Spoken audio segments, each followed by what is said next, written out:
A lively driving experience, good interior space and low costs make Renault's Twingo a city car with plenty of appeal. There are more fashionable and flamboyant small cars out there, but few that make more sense. Renault claimed to have invented many market sectors, MPVs, mini MPVs and so on. But fashion-conscious city cars? You might be forgiven for wondering on that one. But that's exactly what the first generation Renault Twingo was when it hit the European market way back in 1993. It was the Fiat 500 or the Mini of its day. And over 2.4 million were sold, although none of them in right-hand drive form over here. Renault always promised us Brits though that we'd get this second generation version. And from a manufacturer famed for style-conscious models like the Avantime and the Velsatis, many confidently predicted something that would make a Mini feel like old hat. Now what we got was this car. Revolutionary perhaps in its own quiet, understated way, but not in the way that many had been expecting. Look a little closer at the product though, and you begin to end up wondering whether that isn't quite a good thing. Let's do just that. Since diesel power generally only makes sense for larger super minis, the emphasis with the Twingo range is not surprisingly on petrol power.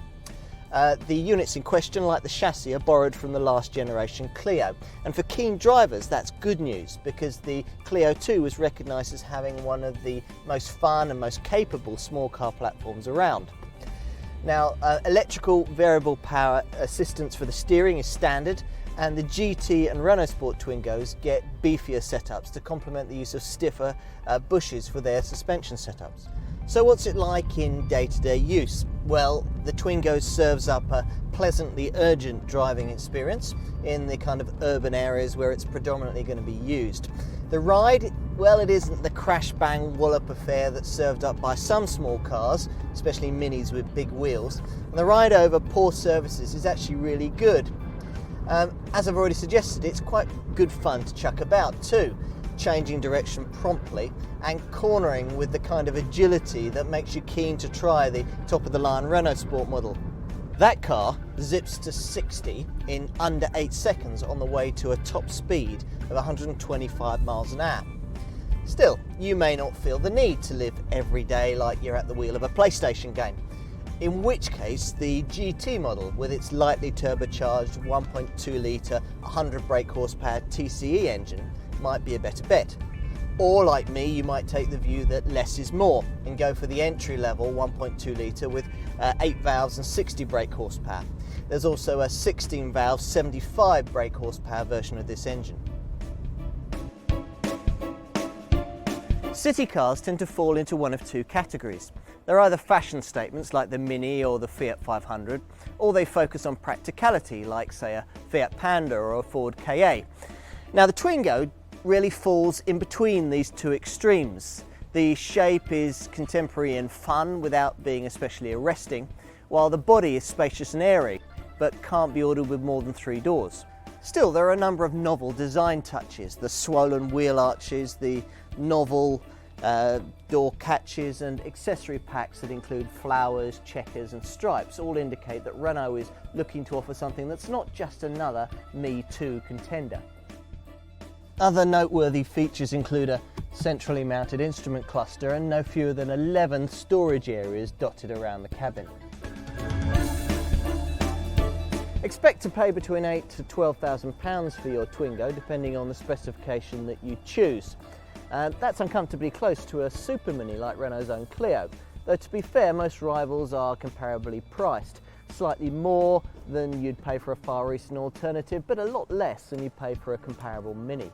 All the main models are offered with 1.2 litre petrol power plants developing either 60, 75 or 100 brake horsepower, while the top of the range Renault Sport 133 variant has a 1.6 litre 133 brake horsepower engine. Now Renault's trying to replicate with this Twingo lineup the kind of model loyalty that its predecessor inspired. Over 47% of Mark I Twingo buyers went and bought another. All models are acceptably well equipped. Even this entry-level model gets the clever one-piece folding rear seat, a MP3 compatible stereo with fingertip remote controls, electric front windows, front fog lights, and a rev counter. Now, if you want more, I'd probably suggest that you a la carte specify your Twingo from the options list rather than maybe go up to a pricier model. You might, for example, like the integrated Bluetooth system with the MP3 connector in the glove box so that you can store all your technological tidbits in the car. All Renault Twingo models fall under this manufacturer's Eco 2 initiative, which focuses on reducing the whole life environmental costs of every model in their range.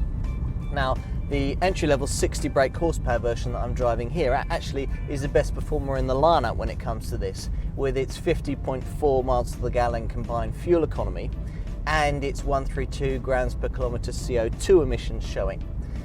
This car is highly recyclable, and it also meets strict criteria when it comes to the emissions produced during the manufacturing process. The front and rear of the Twingo have been designed to shrug off minor knocks, further driving down insurance costs. Fuel consumption, the impressive fuel consumption figures have been partly achieved by use of an electric power steering system, which makes about a 4% difference to the overall figures. This car is built at the Novo Mesto plant in Slovenia and features some innovative build techniques like laser brazing for the roof section. You've got a 12-year anti-corrosion warranty thanks to a fully galvanised SAB frame and wax injection for hollow sections.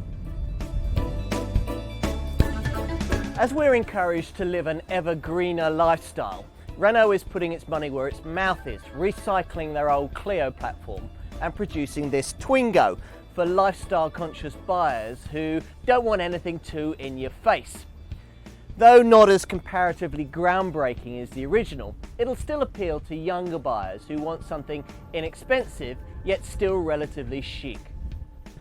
Overall, well, the Twingo might not be the most exciting option in a small car sector that's increasingly fashion-led, but it has the basics nicely taken care of. If you're looking for a chirpy yet functional urban runabout that isn't going to cripple you financially, then this car ticks a lot of boxes.